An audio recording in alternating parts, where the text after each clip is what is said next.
Selain mengamankan warga berinisial M yang menanam pohon ganja di rumahnya, dalam kasus tersebut Badan Narkotika Nasional Kota Tasikmalaya telah mengamankan 5 tersangka. Sementara itu warga sekitar mengaku kaget dengan adanya penggerebekan tersebut. Warga tidak menyangka jika tersangka berani menanam pohon ganja di rumahnya karena selama ini tersangka dikenal baik.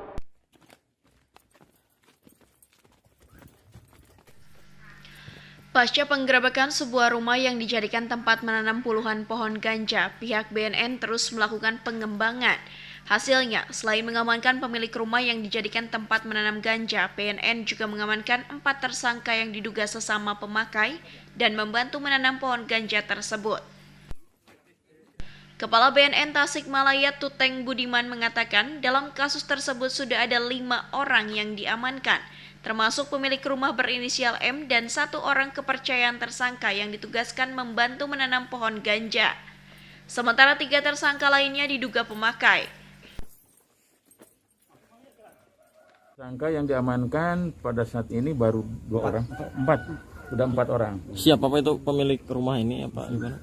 Pemilik rumah sama? Atas nama M, inisialnya, ada yang dipercayanya atas nama siapa tuh? Ada ya. 3 orang ya Pak ya? 4 orang. 4 totalnya Pak ya? Ya. Pak, dulu jelaskan nggak, ini kalau profesi si pemilik ini sebagai apa sih Pak sehari-harinya Pak? Wira swasta saja kalau di sini di wilayah kampung Pak Cisirah ini memang dia terkenal Pak Ku yang wira swasta kesehariannya. Jadi masyarakat juga tidak mengetahui dia bisnis dalam hal bisnis barang haram ini. Pak, perlu dijelaskan nggak, ini bisnisnya apakah dijadikan bisnis ladang ganja ini atau memang hanya untuk konsumsi apa dia pribadi Pak? Kira-kira? Ini dia konsumsi dan bisnis. Pengakuannya dari kecil sudah menggunakan. Ya makanya supaya mungkin tidak rugi sambil menanam sambil menjual. Sementara itu, penggerebekan yang dilakukan BNN membuat warga sekitar terkejut. Warga tidak menyangka ada salah satu warganya yang menanam dan mengedarkan ganja, apalagi dikonsumsi sendiri. Seperti disampaikan Asep Sanusi, ia mengaku kaget dan tidak menyangka ada warga di kampungnya yang menanam ganja. Padahal tersangka dikenal baik. Sehari-hari tersangka selalu bergaul dengan warga, bahkan sering ikut kumpul jika ada kegiatan di kampungnya.